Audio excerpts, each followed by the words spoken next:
자, 오늘은 기본반 첫 번째로 수질오염이 들어가죠. 그래서 환경화학에서도 언급이 되고 있는 부분이 바로 첫 번째 수질 지표예요. 그래서 환경공학에서 특히나 수질에 있었을 때에 기본적으로 다루어지고 있는 개념들, 그래서 용존산소, DO라든지 BOD라든지 알칼리도라든지 이러한 각각의 개념들을 정리하는 게 바로 수질 지표입니다. 우리 교재에서 보시다시피 수질오염에 있었을 때 수질 지표는 평균적으로 4분의 1 이상 나오는 부분이에요. 그래서 보통 한 6문제, 최소 6문제에서 한 7, 8문제까지 나오는 게 수질의 비중인데 그 중에서도 약 한두 문제는 꼭 나오는 부분이다 라고 되어 있고, 특히 올해 같은 경우는 방지공학이 거의 안 나오다 보니까 대부분이 수질 지표나 앞서서 있었던 환경공학 기초 같은 기초 분야의 개념을 물어보는 문제가 주류를 이루었었죠. 그래서 가장 기본적이기 때문에 너무 쉽게 생각하는 부분이기도 하지만 가장 기본적이기 때문에 개념을 항상 나중에 이게 내가 알고 있다고 착각하는 부분이 바로 이 부분이에요. 그래서 공부라는 것은 내가 모르는 부분을 점점 더 줄여나가는 게 공부인데, 시험에 있었을 때는 내가 정확하게 알고 있다라는 개념이 모르는 게 거의 없는 상태로 만드는 거. 그런데 내가 하도 자주 듣다 보니까 정확하게 설명은 못해도 알고 있다고 착각하는 부분이 바로 가장 기본적인 개념인 거죠. 그래서 내가 착각하지 않도록 이러한 개념들, 지금 첫 번째 개념은 정확하게 정립하고 이 개념이 어떻게 문제에 적용되는가를 보면서 문제를 풀면서 내가 무엇을 모르는가를 정확하게 짚어서 모르는 분야를 없애야 되는 부분이 바로 이 수질 지표입니다. 자, 첫 번째로 나오는 개념이 용존산소죠. 수질 같은 경우에는 물속에 있는 오염물질인데 기본적으로 우리가 환경공학 시험을 보는 이 과정에서 물의 가장 주된 오염물질 하면 유기물질로 보고 있어요. 그래서 유기물질을 처리함에 있었을 때는 가장 우리가 효율이 좋으면서 신뢰를 하는 방법이 바로 생물학적 처리인데, 생물학적 처리가 바로 미생물이 작용에 해서 유기물을 분해해요. 근데 그 중에서도 앞서 살펴봤다시피 현기성, 호기성 다양한 미생물 중에서 지구의 생태계가 원래 산소가 풍부한 환경에서 계속 지내왔기 때문에 그에 적응하여 발전해온 미생물, 즉 호기성 미생물이 가장 잘 분해해요. 그래서 우리가 호기성 미생물이 유기물을 분해하는 데 필요로 하는 가장 기본적인 조건이 바로 또 용존산소이죠. 그래서 미생물이 생존하는 조건 하면 용존산소 풍부해야 된다. 이게 뭐죠? 기본을 호기성 미생물로 잡고 있다. 그다음 pH 맞아야 되며 온도 맞아야 되며 독성 물질 없어야 되고 영양소 비율이 맞아야 된다. 호기성 미생물을 기준으로 했을 때 BOD5 대 질소 대 인이 100대 5대 1인 거예요. 그래서 호기성, 즉 산소가 풍부한 상태에서 미생물이 유기물을 분해하는 그 조건을 우리가 지금 기준으로 잡고 계속 모든 것들의 기준이 되어 가고 있다는 걸 알고 있는데, 그러니까 호기성에 있었을 때 정말 필요로 한 게 바로 용존산소인 거죠. 호기성 미생물. 그래서 용존산소, 공기 중에 21% 정도 있는 것이 물에 녹아 들어가 있는 상태로 존재하는 형태를 우리가 용존산소, DO라고 하고요. 이것을 보통 우리가 기준을 삼을 때 20도씨를 보게 되면 평균적으로 용존산소가 물에 민물을 기준으로 약 9ppm 정도 녹아 있다라고 봅니다. 지난번에 살짝 이야기했습니다만 호기성인 미생물은 산소가 충분할 때 생존하고 산소가 부족하면 현기성 미생물이 번식을 해요.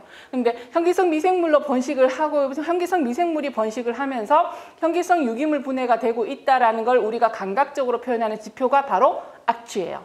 왜냐하면 현기성 유기물은 분해하게 되면 그 분해 산물이 악취 유발 물질들이 많죠. 자, 호기성 미생물 같은 경우에는 CH2O라는 유기물을 산소를 가지고서 CO2랑 H2O로 완전히 분해해요. 그래서 생성된 부산물이 이산화탄소와 물밖에 없는 데 비해서 탄수화물 분해했을 때, 물론 현기성 미생물 같은 경우에는 똑같이 이제 탄수화물을 분해한다 하더라도 생성되는 게 메탄 그리고 CO2. 물론 메탄과 CO2는 악취를 유발하진 않는데 그 외에 이제 각종 무기염들을 결합한 식으로 해서 암모니아, 멀카탄, H2S 그리고 아민 이러한 것들에 각각 기체들이 생성되다 보니까 악취를 유발한다라고 나오고, 그래서 우리가 보통 악취를 기준으로 얘기한다라고 했을 때 용존산소 2ppm 이하가 되면 악취가 발생한다. 자, 용존산소가 0.5ppm 이하를 우리가 거의 현기성 상태라고 보는데 0.5ppm이 아니라 왜 2ppm이죠? 이때는 뭐죠? 부분적으로 산소가 부족한 곳이 생성되다 보니 호기성 미생물이 생존이 원활하지 못해요. 그러니까 현기성 미생물이 이제 활동을 시작한다. 그래서 악취가 나는 시점이 용존산소 2ppm 이하가 되면 바로 악취가 난다, 현기성 상태로 전환이 되고 있다라는 걸 이야기하며, 이게 우리가 각종 수질 지표에서 환경정책기본법에서 정의하고 있는 환경기준, 그러면서 그 중에서도 수질기준 해서 하천 호소수의 수질기준을 보게 되면 바로 아주 나쁜 물 같은 경우 악취가 나는, 즉 0.2ppm, DO가 2ppm 이하가 되면 아주 나쁜 물에 해당이 되겠죠. 그래서 이렇게 악취가 나는 기준이 바로 이렇게 생물의 호기성과 현기성이 전환되는, 그래서 상태가 환경이 바뀌는 기준이 되게 되는데, 그때에 해당되는 유기물, 우리 BOD 조금 이따 하겠습니다만, 유기물의 양은 10ppm 이상이다. BOD로서 10ppm 이상이다. 지난번에 설명했습니다. 20도씨에서 포화도가 9ppm이고 악취가 나는 게 2ppm이니까 이렇게 소모하는 양을 보게 되면 7ppm이지만 왜 여기가 10ppm인가? 그거는 제폭기에 의해서 다시 용존산소가 녹아 들어가기 때문이에요. 그래서 용존산소가 녹아 들어가는 걸 고려해서 BOD가 10ppm 이상이 되면 얘는 아무리 제폭기를 해도 2ppm 이하로 툭 떨어지기 때문에 이때부터 악취가 발생한다. 그래서 악취의 BOD, 이건 뭐죠? 악취를 유발할 수 있는 유기물의 기준량이 바로 10ppm 이상이다가 되는 것이고요. 그 다음에 참고적으로 물의 기준을 우리가 수질의 기준을 좋은, 나쁜 이런 식으로 나누는데, 그때 있었을 때에 우리가 보통 들어가는 기준이 바로 물고기의 생존 허용 한도입니다. 그래서 물고기라 하면 우리가 일반적으로 고등생물을 이야기해요. 그래서 고등생물 같은 경우에는 아까 깨끗한 물에서 살 수 있는 생물로 분류가 됐었죠. 그랬을 때에 고등생물이 살 수 있는 기준이 바로 5ppm 이상인데, 그러면 5ppm 이하에서는 물고기가 전혀 못 사느냐면, 나중에 우리가 법규를 보시면 아시겠습니다만 5ppm 이하인 나쁜 물 상태에서도 미꾸라지, 메기, 이런 붕어 이런 것들이 살아요. 그러니까 완전히 5ppm 이하가 되면 물고기 전혀 못 산다는 게 아니라, 우리가 물고기의 생존 허용 한도가 5ppm 이상이 되어야 물이 깨끗한 물로서 고등생물이 충분히 용존산소를 소비를 할 수 있는, 공급을 받을 수 있는 상태다이고요. 그 다음에 그 시험 문제에서는 허용 한도이기 때문에 이 이하에서는 물고기가 생존하지 못한다는, 우리가 맞다라고 얘기를 해요. 단지 법규에서 우리가 이 1급수 좋은 단계 1급수에서부터 6단계까지 6등급까지 다 나와 있는데, 거기에서 몇 등급인데도, 그럼 5ppm 이하가 되는데도 거기에 생존하는 생물들 군을 보면 앞서 얘기했던 것처럼 물고기가 있어요. 그래서 그렇게 혼돈되지 마시라고. 단지 이건 뭐다? 물고기의 생존 허용 한도라는 그러한 상징적인 개념, 고등생물이 살 수 있는 수질의 기준이다라고 보시면 되겠습니다. 그래서 고등생물이 살 수 있는 깨끗한 수질이라는 의미로서 물고기는 5ppm 이하에서 살기 어렵다라는 말은 맞는데, 못 산다라는 표현은 아직까지 나오진 않았어요. 그래서 그냥 생존 허용 한도다라는 거 참고적으로 보시면 돼요. 엄청 중요한 것처럼 얘기해버렸는데 아니에요. 사실 이거는 사이드예요. 가장 기본적인 거 9ppm, 2ppm, 10ppm 이다. 그 정도는 상식으로 좀 알아두셨으면 좋겠다라는 것이고요. 자, 그 다음 용존산소를 나타내는 식 같은 경우에는 픽스의 법칙 해서, 이게 물질 확산식이에요. 픽스의 법칙, 우리 교재에는 그냥 제2 법칙이 나와 있는데, 1법칙은 정상 상태 하에서 나타내는 것이고, 물질의 이동 속도죠. 그 다음에 이게 제2 법칙이죠. 비정상 상태에서의 물질의 이동 속도에 대해서 나타내는 건데, 이거 확산 계수라고 표현을 하죠. 그래서 이거까지는 여러분들이 그냥 알 필요 없이, 용존산소는 상태, 즉 기상에서 액상으로 상간의 물질이 이동하는, 즉 물질 확산식을 기본으로 그 농도 계산을 땄구나라고만 보시면 돼요. 그래서 픽스의 확산식에 기초하여 용존산소의 시간에 따른 농도 변화 이런 식으로 표현을 하고 있거든요. 그랬을 때 픽스의 확산식이 뭐지? 그런 개념 그냥 살짝 보시라고 넣어놓은 거고요. 그 다음에 여기에 보시게 되면 이게 바로 용존산소의 그 농도 변화, 산소 전달 속도라고 표현을 하죠. 산소 전달률이라고 표현하고, 우리 교재에서는 그냥 농도니까 DOC라고 표현했습니다만 어떤 교재에서는 이것이 용존산소니까 DO라고도 표현을 해요. 그래서 시간에 따른 산소 전달율, 산소 전달 속도, 그래서 용존산소의 산소 전달율 이렇게 표현을 하고 있으니까 같은 개념이구나 라고 보시면 되겠고, 자, 알파하고 베타 같은 경우에는 주어지는 상수입니다. 이게 경험식이기 때문에. 그래서 예를 들면 알파 같은 경우에는 증류수와 비교를 했을 때 그 물의 이 KLA 값, 그러니까 상수값, 확산 산소 전달률 계수값, 이 단위가 이게 바로 per hour이거든요.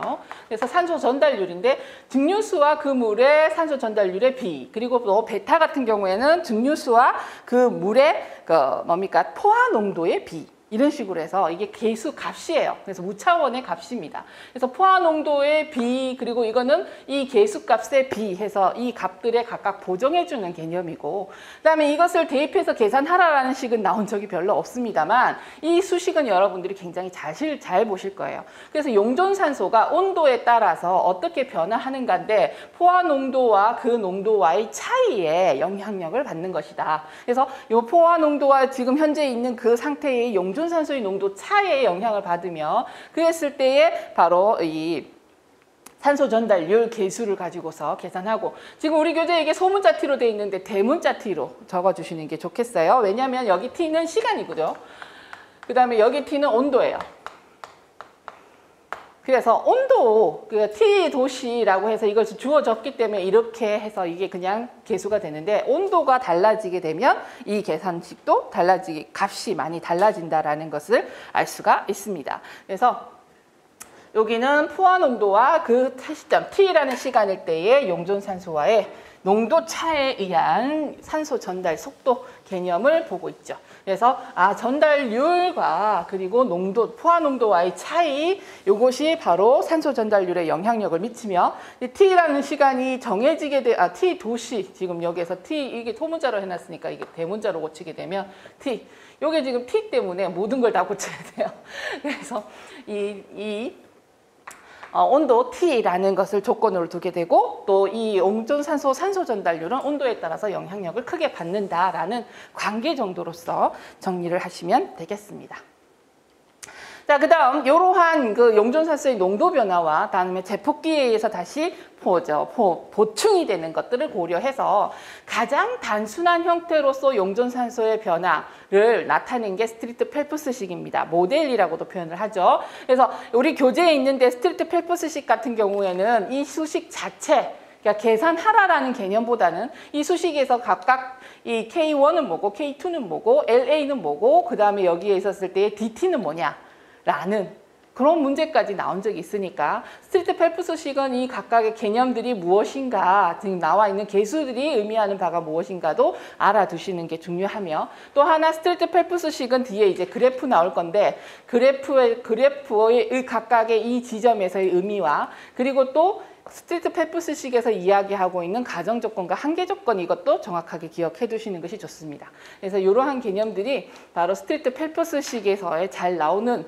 중점적으로 시험 문제에 나오는 개념들이다라고 보시면 되겠습니다. 스트리트 펠프스식이 앞서서 뭐 한계조건도 있고 단점도 있고 그렇지만 왜 중요하게 이야기하고 있는가, 바로 하천에 있었을 때의 용존산소의 농도 변화를 우리가 예측하게끔 한, 계산 가능해요. 예측 가능하다는 건 바로 계산을 할 수 있어서 예측 가능하게 한 수식이라는 거죠. 그러면서 가장 단순하다. 예, 그 다양한 환경의 여러 가지 조건 중에서 가정 조건으로 몽땅 다 단순화시켜서 우리가 오로지 무엇에 의해서 유기물이 딱 들어오게 되면 용존산소가 줄어드는 그것. 그런데 유기물도 계속적으로 들어오면 변하니까 오로지 한 번만 딱 들어와요.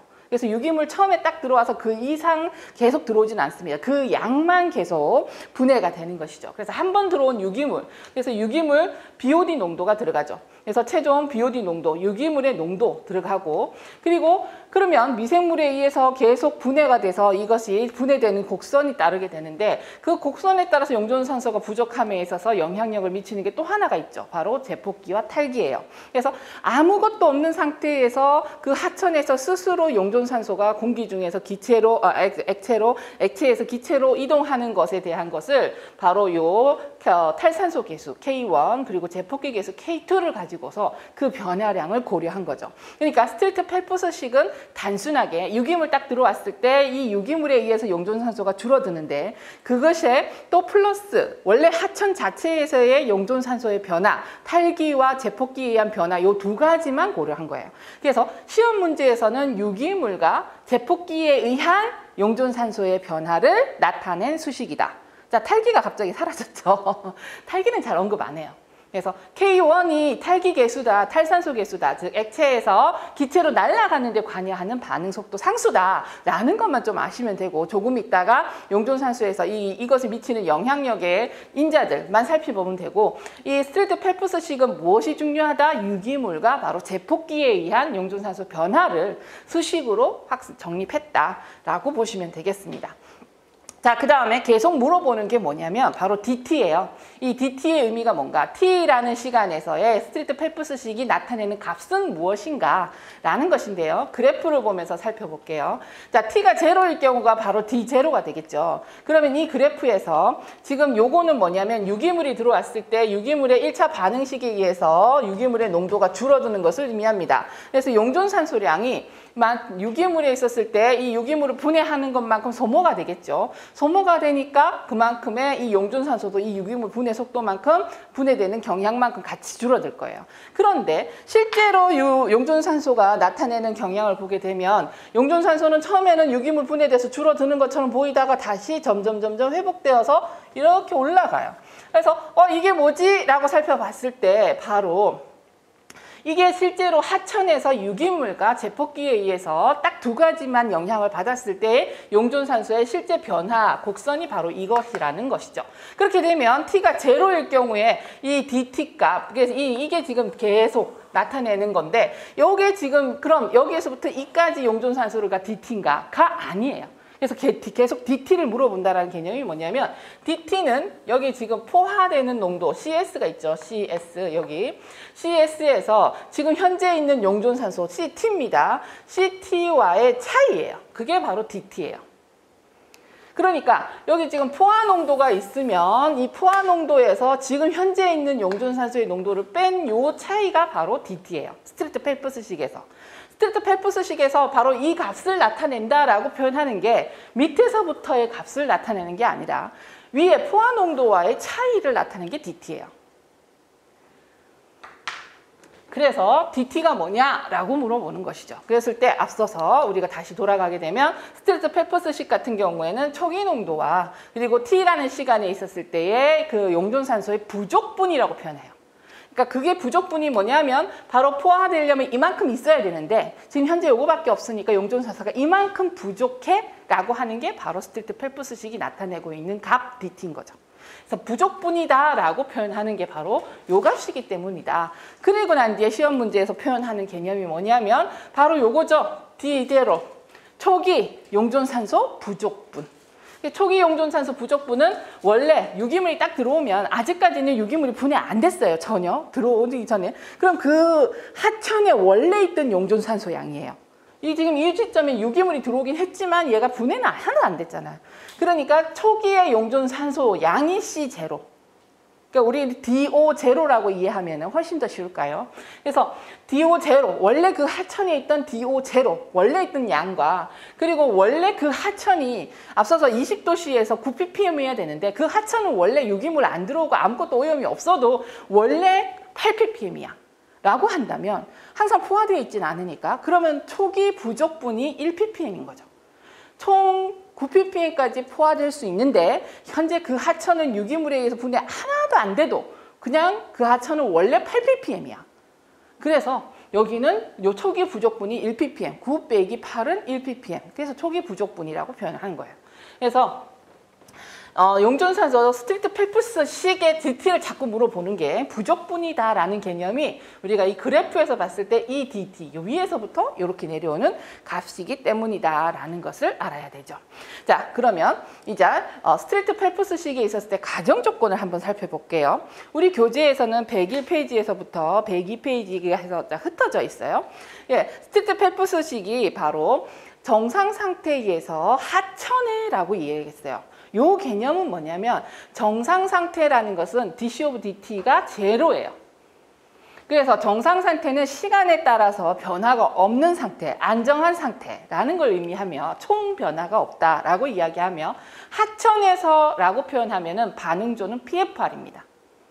우리가 반응조 형태가 배치와 CFSDR과 PFR을 배웠는데 PFR이 딱 들어오면은 원래 그대로 쫙 흘러가죠. 하천이 들어와서 역류해서 올라가는 경우 없어요. 그러니까 하천의 흐름이다 하면 무조건 반응조는 PFR 반응조다. CFSDR은 들어와서 섞여갖고 나가는 것이죠. 그래서 하천은 들어와서 섞여서 뭐 위로 올라가고 이런 게 없어요. 그렇기 때문에 하천은 PFR 반응조다. 그래서 가정이 PFR 반응조다라는 것을 얘기하고요. 그 다음에 유기물이 유입돼서 그에 의해 소모되는 용존산소량과 제폭기에 의해서 보충되는 양만 고려했다라는 것은 그 외에 다른 조건은 다 무시했다라는 건데 일반적으로 우리가 이야기하고 있는 것이 바로 확산계수 라는 거죠. 그리고 그 외에 밑에서 우리가 하천이라고 표현했습니다만 하천이면 모든 생물이 살고 있는데 그 생물에 대한 용존산소의 변화는 전혀 고려하지 않는다라는 걸 의미해요. 그래서 생물에 의한 용존산소를 전혀 고려하지 않는다가 바로 스틸트 펠프스직의 한계 조건으로 항상 나오는데 그 생물이 뭐가 있어요? 하천 호소수에는 기본적으로 조류가 있어요. 조류는 광합성을 해서 광합성으로 인해서 용존산소를 공급하고 호흡으로서 소모하는데 이 조류의 영향 전혀 고려하지 않는다. 그 다음에 그래서 뭐 하천 내의 수생 생태의 생물, 즉 식물, 뭐 수초 이런 것들 전혀 고려하지 않아요. 그리고 또 그 하천에 살고 있는 물고기, 어류, 뭐 각종 생물의 배설물, 사체 이런 거 전부 이제 가라앉아서 침전물을 형성하고 있는데 하천 바닥에 있는 SOD가 세드먼트 옥시전 디맨드라 그래서 하천 바닥에 가라앉아 있어서 이 유기물들이 분해되는 데 소요되는 산소 요구량이에요. 그런데 그러면 하천이니까 살아있는 생명체들이 있고 당연히 밑에 침전물이 있어서 얘네들도 기속적으로 용존산소를 소모하는데 이거 전혀 무시하죠. 왜? 처음에 들어왔던 유기물 하나만 딱 고려하니까. 나머지 유기물은 유입되지도 않고 생성되지도 않고 전혀 고려하지 않아요. 그래서 이 점오염원으로 인한 유기물 한 번 들어오는 것으로서 밑에 그 하천의 생태계에서 발생할 수 있는 다양한 유기물들에 의한 용존산소 변화를 전혀 고려하지 않는다라는 게 바로 이 이제 스틸트 펠프스식의 한계죠. 하천의 가장 단순한 용존산소 변화를 나타내는 식인데 원래 하천에 있는 그 상태를 많은 가정 조건을 제한조하면서 그것이 또 무시되는 바람에 제대로 적용하기에는 맞지 않는다, 부정확하다라는 게 바로 한계 조건이 되는 거예요. 그래서 스틸트 펠프스식의 가정 조건, 얘는 정상 상태라는 것을 가정을 했다라는 것부터 시작을 해서 그 다음에 오로지 점오염원에 의한 유기물질의 분해라는 것을 고려했다는 점에 하천에 있었을 때 생태계에 의한 기타 유기물의 영향력을 전혀 유기물이란다. 이제 조류라든가 유기물의 분해에 대해서 소모되는 산소, 변화되는 산소 요구량을 전혀 나타내지 못했다라는 게 큰 한계점으로 나타내고 있습니다. 그래서 일반적으로 가정 조건에 모두 일정하다, 확산계수 무시한다라는 것에 들어가는 것이 그 다음에 또 우리가 제폭기 계수를 고려했다라고 하는데 그 제폭기 계수는 온도에 의해서 변하는 값이에요. 근데 온도가 일정하다라고 하면서 제폭기 계수, 탈기 계수는 모두 일정하다라고 그냥 단순화시켜버린 거죠. 그래서 변화할 수 있는 것들은 없다. 즉 면적이나 유량도 모두 일정해서 이 변화될 수 있는 것이 없는 아주 단순한 상태에서 하천에 있었을 때 용존산소 변화량을 나타낸 게 바로 스틸트 펠프스식이다 라고 보시면 되겠습니다. 그래서 스틸트 펠프스식 요거 정리가 되고요. 그 다음 제폭기 계수와 탈기 계수 들어갑니다. 자, 제폭기 계수와 탈기 계수 같은 경우에는 요 개념은 아주 단순한데 정리된 개념으로 연구사 시험에도 아주 조금 중간 정도의 빈도수로 잊을만 하면 한 번씩 나와요. 그래서 정확하게 그냥 정리해 두시면 될 것 같습니다. 조건이니까 이건 외우는 거예요. 자, 제폭기 계수와 탈기 계수를 보시게 되면 먼저 제가 제폭기 계수부터 했습니다. 제폭기 계수는 공기 중에서 기상에서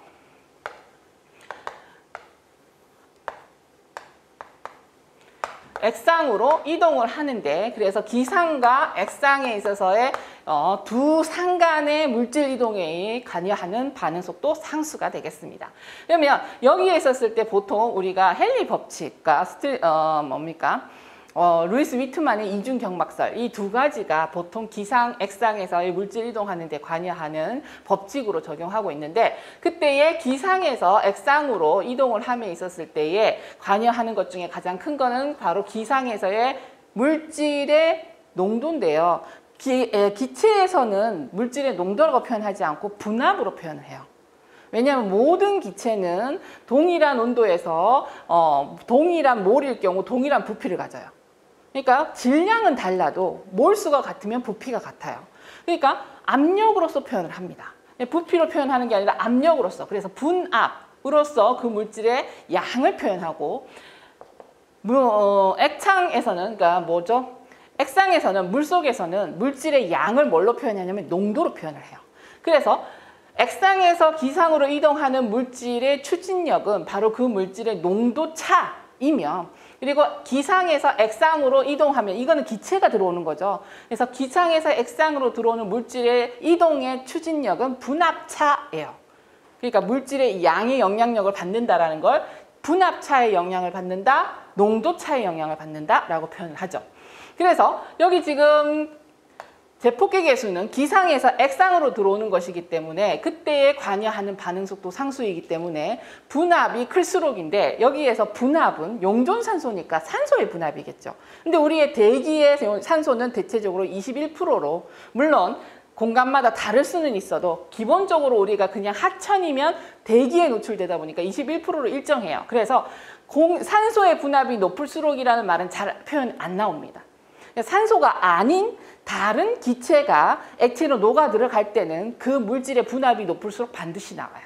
기본적으로 추진력이니까. 근데 우리가 용존산소를 이야기할 때는 대기이기 때문에, 대기는 기본적으로 산소의 분압, 산소가 21% 차지하고 있다. 그래서 분압이 좀 일정하니까 그냥 분압이 높을수록은 안 나오는데, 나왔다고 해서 틀린 건 아니에요. 그렇죠? 항상 일정하니까 쓸 필요가 없어서 안 쓰고 있는 것이지, 그게 틀린 말이어서 안 쓴다는 건 아니라는 거. 그래서 왜 그런 표현이 없어요가 항상 일정하니까 그래서 그런 표현이 없는 거예요. 자, 그리고 여기에서 있었을 때 들어오면은 이것에 이 반응 속도 상수가 크면 많이 들어오겠죠. 근데 이 반응 속도 상수에 관여하는 가장 큰 조건이 뭐냐면 바로 온도예요. 온도가 올라갈수록 바로 이 반응 속도 상수가 커집니다. 그래서 환경공학에서 나오는 반응 속도 상수라고 하면, 반응 속도는 농도에 의해서 영향을 받아요. 왜냐하면 우리가 dC of dt는 해서 K, KC, N승, 그래서 플러스 마이너스 붙이죠. 생성되면 플러스, 제거되면 마이너스. 그랬을 때에 일반적으로 제로이면 우리가 농도의 영향력을 받지 않는다. 이럴 경우에는 농도의 영향력을 받는다. 근데 유기물의 분해 같은 경우 1차 반응이니까 농도의 영향을 받는다가 맞아요. 근데 반응 속도예요. 근데 반응 속도 상수 K는요, 농도의 영향을 받지 않아요. 그거는 환경부에서도 여러 번 나왔었던 문제죠. 그래서 반응 속도 상수는 그 물질의 농도에 영향을 받지 않고 종류에 영향을 받고요. 그 다음에 종류에 따라 달라지는 것이고 온도에 영향을 받아요. 그래서 온도가 높을수록이에요. 온도가 높을수록 바로 반응 속도 상수가 커지게 되는 것입니다. 자, 그거 외에는 이게 이제 모든 반응은 접촉하는 시간이 길수록 그다음에 그 반응하고자 하는 반응을 일으키는 물질이 많을수록 커지게 되는데, 앞서 얘기했던 것처럼 여기는 분압이 일정하니까 그 말은 빠지고 접촉하는 시간이 길수록 들어가고요. 그다음에 이게 기상에서 액상으로 들어가면 있었을 때 접촉 면적이 넓을수록이에요. 그래서 접촉 면적이 넓은데, 하나 루이스 위트만의 기준 경마술이 나오는 것은 얘네들이 농도차, 압력차에 의해서 이동을, 추진력을 받게 되는데, 일정량 녹아 들어가게 되면 이 표면에서, 경계면에서 농도가 평형이 이루어져요. 그럼 농도차가 제로가 됩니다. 즉 분압차가 제로가 돼요. 그러면 이동이 안 일어나죠. 그런데 사실 조금만 가면 여긴 분압차가 생기고 여기는 농도차가 생긴단 말이죠. 그런데 우리가 이 계면이, 평형이 이룬 계면이 깨지고 새로 평형이 안 이루어진 그런 원래 상태에 차이가 나는 상태의 물이, 경계면이 생기면 또 이동을 해요. 이것이 경계면, 평형을 이루는 경계면이 자꾸 깨져서 불평형 영역이 계속 유지할수록을 뭐라고 표현하냐면 계면 재생률이 클수록이라고 표현을 해요.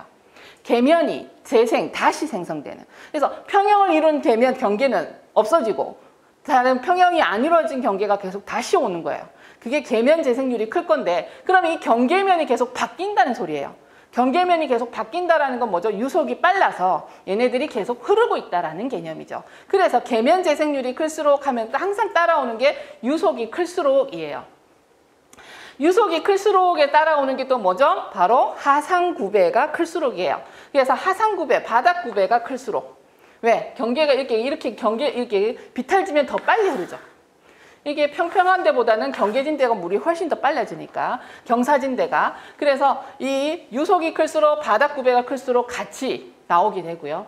그 다음에 계면 재생률이 클수록의 또 하나는 이 계면이 계속 뭐죠? 바뀌는 건데, 그럴 경우에는 이게 옆으로 지나가서 바뀌는 것도 있지만 위아래 바뀌는 수도 있어요. 이게 뭐죠? 바로 난류예요.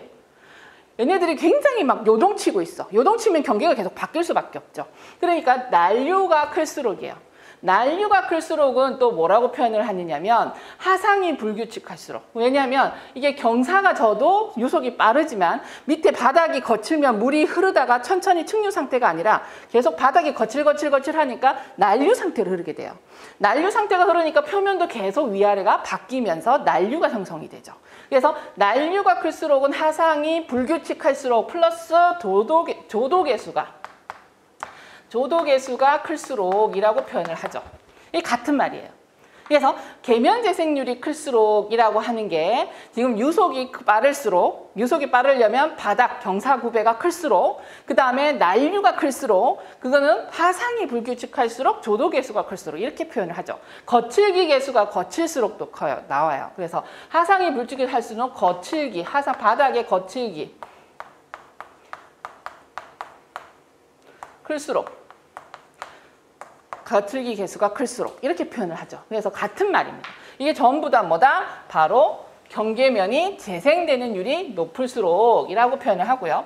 그다음에 접촉기간이 길수록 또는 접촉면적이 넓을수록인데, 접촉면적이 넓을수록을 뭐라고 표현하느냐면 기포의 직경이 작을수록. 기포의 직경이 작으면 뭐죠? 비표면적이 커져요. 직경과 비표면적은 반비례니까. 그래서 기포의 직경이 작을수록,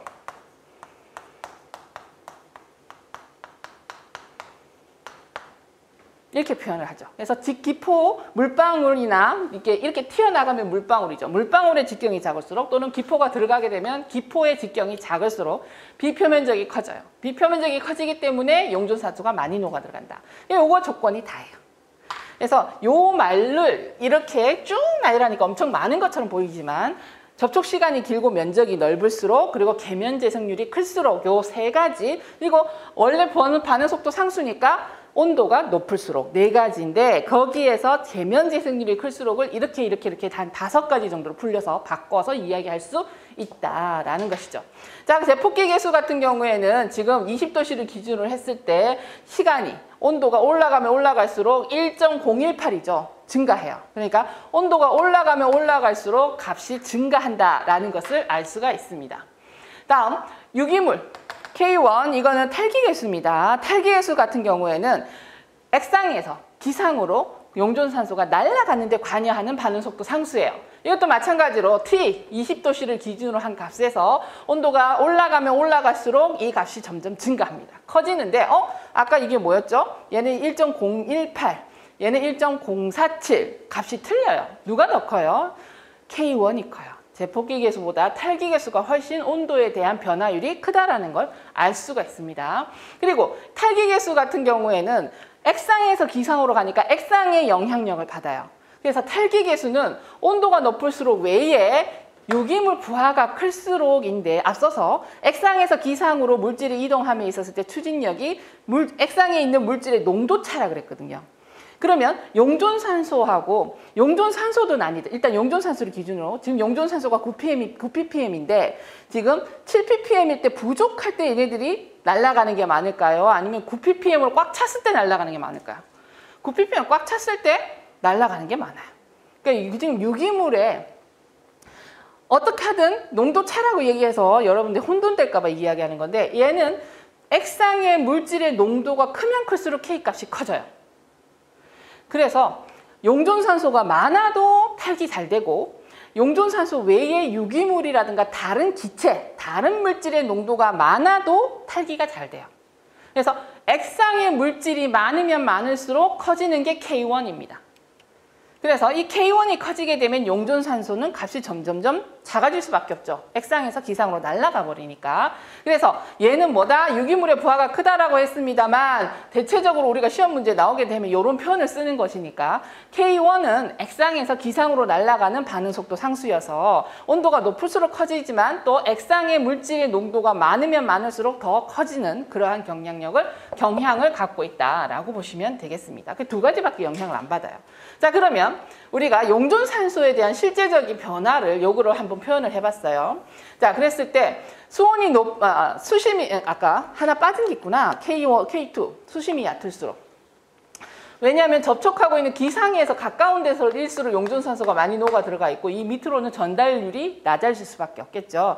그래서 K2는 수심이 얕은 곳에서 훨씬 더 크지 이 안에 기상이랑 먼 곳에서는 기상에서 전달되는 속도가 있을 수가 힘들죠. 있기가 힘들죠. 수심이 얕을수록이라고 나오는데 여기서 마찬가지로 수심은 뭐죠? 깊어지면 깊어질수록 K2는 작아집니다. K1은 탈리니까 여기서는 이제 안 일어나죠. 액상에서 액상으로밖에 안 되죠. 경계가. 기상에서 들어감에 있었을 때 수심이 깊을수록 들어가기가 힘들어요. 낮아지고 그리고 나서 용존산소도 작아집니다. 유속이 빨라진다. 그 다음에 바닥, 구배가 크다. 조도계수가 커진다. 그 다음에 난류가 커진다. 이러한 것들, 경사가 크다. 이런 것들 전부 다 계면재생률이 커지는 거죠. 계면재생률이 커지게 되면 이게 뭐야? K2구나.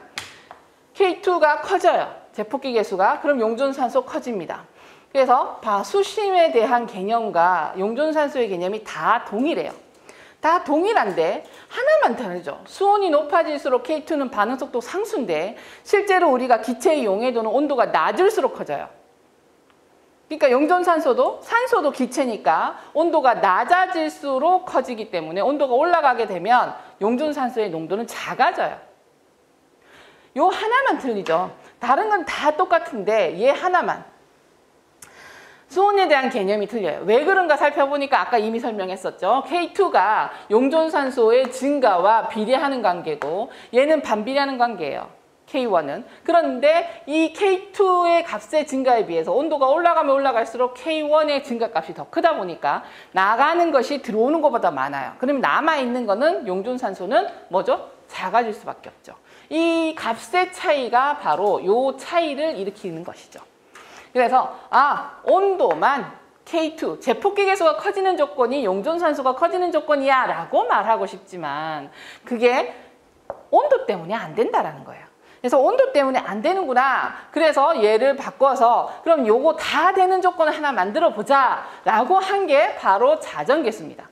자전계수는 탈산소 계수분의 제폭기 계수로 두어서 지금 이렇게 두게 되니까 온도가 올라가면 올라갈수록 분모가 커져요. 분모가 커지니까 값이 작아질 수밖에 없어요. 그래서 작아집니다. 나머지는 뭐죠?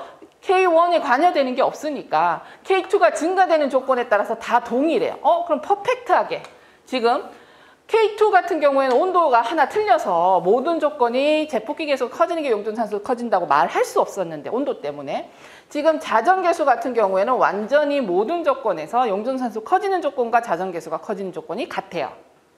이게 요 자전계수의 정의 탈산소 계수분의 제폭기 계수 모든 조건에서 다 동일하게 나타난다. 그럼 얘 크게 하면 되겠네 인데요. 여기에서 또 자전계수의 한계가 있어요. 왜냐하면 우리 제폭기 계수라고 하면 용존산소의 제폭기 계수 하면 딱 한정이 돼요. 자정계수라고 하니까 자정이라는 능력은 자연계에 있었을 때 오염물질이 들어오면 스스로 정화할 수 있는 능력이에요. 그런데 앞서 얘기했던 것처럼 용존산소의 영향력이 큰 건 유기물량인데 이 유기물량이 분해되는데 가장 큰 영향력을 미친 건 미생물이에요. 그러니까 자정 능력에는 용존산소뿐만 아니라 미생물도 활동력이 영향력을 미치죠. 그럼 미생물은 온도가 높은 여름철에 활발하게 활동하고 온도가 낮은 겨울철에는 활동을 거의 못하죠. 그러니까 유기물을 분해함에 있었을 때의 이 자정 능력이라고 하는 것이 온도가 올라감에 따라 더 커져요. 그러면 자정 능력을 표현하는 자정계수가 온도가 올라갈수록 작아진다? 이거는 자정 능력 자체를 설명하는 것에는 안 맞다는 거예요. 그러니까 자정이라는 말을 쓰다 보니 자정 능력을 표현하게 되고 자정 능력에서는 온도에 따라 또 맞지 않는 한계점이 있다라는 것. 그래서 우리 교재에 이 자정계수에 대해서 간단히 설명을 해놨는데 바로 이 자정능력, 자정계수가 크다라는 것이 자정능력이 크다라는 것, 보통 자정능력이 활발하다고 의미하지만 온도의 개념에 있었을 때는 미생물의 활동도와 관련해서는 맞지 않는다 라고 표현을 하죠. 그래서 항상 무엇은 무조건 비례하는 관계다, 무조건 반비례하는 관계다라고 설명할 수 있는 것은 참 좋겠습니다만 이렇게 가끔 한계를 나타내고 있는 개념들도 있다라는 거 살펴보시면 되겠습니다. 그래서 정리하면 용존산소의 용해도 증가 조건, 요거는 기압이 높을수록 이게 분압차가 클수록 그 다음에 염분 및 불순물 농도가 낮을수록, 그러니까 이게 농도차가 클수록 이게 되는 거죠. 그래서 농도차가 클수록, 그러니까 포화 농도에서 지금 있는 현재의 농도차가 클수록, 그럼 수중에 뭔가가 아무것도 없는 게 좋아요. 용존산소도 없고 유기물도 없고 뭐든 다 없는 게, 농도가 거의 없는 것이 용존산소가 잘 녹아 들어가는 것이고, 나머지는 이제 수온이 낮을수록은 제폭기 계수와 탈산소 계수의 관계에서 나오는 것이며, 기포가 작을수록 유속이 빠를수록 바닥구배가 클수록 거칠기가 거칠수록 교란작용이 있을수록 난류가 클수록 뭐 이런 기타 등등, 이거는 전부 뭐죠? 제폭기 계수가 커지는 조건들이 되는 겁니다. 그래서 이거는 무조건 용해도 조건에서 달달달달달 외우는 게 아니라 앞서서 제폭기 계수가 증가하는 조건을 딱 정리를 하시고, 그리고 나서 산소의 용존산소와의 관계를 이해를 하시면 용존산소 용해도 증가 조건을 묻든 제폭기 계수의 증가 조건을 묻든 여러분들이 혼돈되지 않고 바로 체크할 수 있어요. 그래서 제폭기 계수가 증가하는 조건을 묻는 경우도 있었고요. 용존산소가 증가하는 조건을 묻는 경우도 있어요. 그래서 그때마다 이게 달라요 라고 해서 따로따로 외우는 게 아니라, 지금 제가 기상에서 액상에 이동하는 물질에 관여하는 반응속도 상수라는 개념으로 설명을 드린 이유는 나중에 시간이 지나도 여러분들이 구분해서 설명을 할 수 있게끔 이제 이해를 하길 바라는 마음에서 그렇게 한 겁니다. 자, 다음 이 용존산소를 분석하는 방법을 보게 되면 윙클러 아지드 변법이라고 표현을 하죠. 그래서 이 방법은 뭐냐면 그러니까 녹아있는 용존산소를 지금 고정을 시켜요. 그래서 침전물을 합니다. 그래서 산화 망간 형태로 침전을 하는데, 이 백색 침전이 일어나게 되면 용존산소가 없다는 거예요. 그래서 처음에 딱 산소를 고정하기 위해서 황산 망간을 집어넣었을 때, 항상 망간 용액을 넣었을 때 얘네들이 백색 침전에서 갈색 침전, 거의 순식간에 변하기 때문에 백색 침전은 거의 실험에서는 잘 안 보이죠. 그래서 갈색 침전으로 순식간에 변하는데, 그게 갈색 침전이 안 일어나고 백색 침전은 그대로 있다, 이건 그냥 실험할 의미가 없어요. 용존산소가 없기 때문에. 그래서 백색 침전과 갈색 침전이라는 의미가 바로 용존산소의 유무를 판정하는 거다. 그 다음 이제 침전물이 생성된 것은 우리가 다시 시약을 요오드와 칼륨이라든지 기타 등등 다 집어넣게 되는데, 이걸 집어넣었을 때 이 요오드와 칼륨과 반응을 해서 I2 요오드를 형성하고, 이 요오드는 다시 티오항산 나트륨과 반응을 해서 우리가 이 요오드로 나오면서 이때 우리가 전분 시약을 넣고 체크를 하게 돼 있는데요. 보게 되면 여기에서 산소가 O2잖아요. O2는 4당량. 4당량의 2분의 1이기 때문에 2당량. 그래서 2당량이면 전자 2개라고 생각하시면 되겠고요. 그 다음에 여기에서 보시게 되면, 그래서 이 MnOH2가 전자 2개에 해당되는 2당량에 해당되는 것을 산소에 반응을 하는데, 정량하는데, 얘가 또 어디랑 반응하냐면 바로 요오드 KI, I-2개랑 반응을 해서 I2를 만들어요. 근데 I2가 또 뭐죠? I-2. 그러니까 전자 2개를 해당하죠. 그래서 I2는 2당량에 해당이 돼요. 그래서 얘는 마찬가지로 2당량인데 2당량으로. 또 이 2당량은 또 여기 얘는 1당량이거든요. 티오항산 나트륨이. 티오항산 나트륨 2당량, 그러니까 2몰이니까 2당량과 결합을 해요. 그래서 티오항산 나트륨 1당량은 산소 1당량과 같아지는 거예요. 그래서 우리가 티오항산 나트륨 들어간 양으로 이것을 산소의 당량으로 바꾸고 이것을 용존산소로 바꾸는 거죠. 그래서 이렇게 분석하는 것이 윙클러 아지드 변법이고요. 이게 지금 아지드와 나트륨, 그러니까 아지드와 나트륨을, 아지드와 나트륨 여기 없는데, 아지드와 나트륨 NaN3죠. 그래서 NaN3, 아지드와 나트륨이 아질산염의 방해를 제어하는 그래서 좀 더 실험을 정확하게 할 수 있어서 아지드 변법이라고 우리가 보통 이야기를 하고 있습니다. 예, 그리고 이 실험함에 있었을 때에 여기에서는 조금 생략이 돼 있습니다만, 우리가 환경공학이나 화학을 하게 되면 DO 실험을 해요.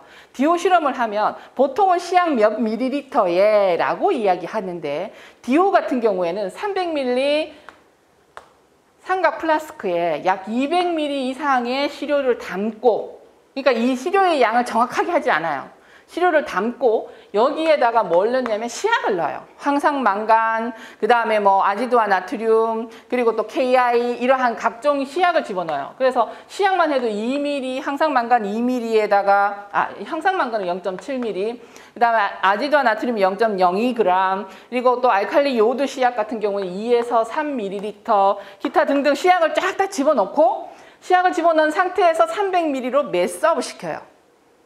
그래서 300ml로 매스업 시킨다라는 의미가 뭐냐면, 여기는 시료 300은 시료 플러스 시약이 300이라는 소리예요.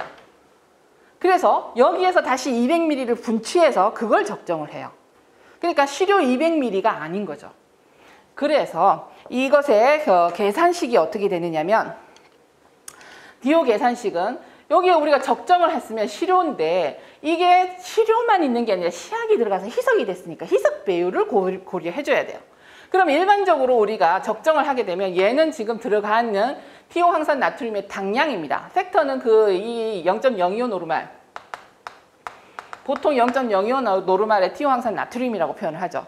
그러니까 뭐 이게 뭐 7당량짜리의 시약이라 하더라도 뭐 0.05 노르말 하면 그냥 이 노르말이 당량이 해당이 되는 거예요. 그래서 티오황산 나트륨이 총 들어가 있는 양이 되는 거예요. 근데 여기에 우리가 보통 200ml로 이게 뭐죠? 시료 플러스 시약이죠. 인 것에 대해서 적정한 것이에요. 그럼 시료에 대해서 이것이 몇 당량이 들어갔는가를 계산해야 돼요. 우리는 시료만, 시약은 필요 없죠. 그래서 이게 뭐예요? 희석 배수예요. 자, 희석 배수 P는 우리가 뭐라 그랬다? 시료분의 전체.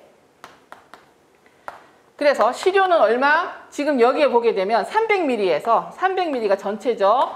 300ml에서 시약을 뺀 거예요. 우리가 들어간 들려보낸 시약을 뺀 게 시료죠. 그리고 우리가 전체가 300이에요. 이게 뭐죠? V1. 얘는 뭐? 우리가 200ml로 분취한 거. 그래서 여기 어떻게? 지금 희석배수 고려한 개념이 바로 이렇게 들어가는 거예요. 그리고 난 뒤에 이제 여기에는 지금 반응한 당량이니까 산소의 당량. 일당 산소는 1당량이 8g이니까 이걸 mg per 리터로 바꿔준 거죠. 그래서 얘를 정리를 하면 어떻게? 보통 이렇게 딱 나와요. 그래서 아무 설명 없이 이렇게 나와요. 왜 V2분의 V1 곱해주는가? 라는 게 바로 우리가 이 DO 같은 경우에는 시료만 해서 그 시료에만 시약을 적정을 한 게 아니고 시약을 추가해서 희석한 상태에서 적정을 하기 때문에 우리가 희석한 만큼의 희석 배수를 고려해 준 거예요. 예, 이게 시약을 넣어서 이 DO만의 식이 아니야. DO만의 식이야 해서 달달 외울 게 아니고요. 모든 적정은 적정한 들어간 노르말 당량을 표현하고자 하는 노르말 당량으로 바꿔주는데 그때 시료를 희석하게 되면 희석 배율을 곱해요. 이것도 희석 배율을 곱했다라고 이해하시면 전혀 어려울 게 없어요. 똑같아요. 그래서 이후에 나오는 적정식들 모두 다 똑같습니다. DO도 마찬가지죠. 계산해서 우리 적정은 아니지만 DO를 계산해서 희석 배수를 곱해주는 거예요. 희석이 되면. 자, 그래서 DO 계산식까지 마무리가 됐습니다. 잠깐 쉬었다가 우리 이제 BOD 들어가도록 할게요.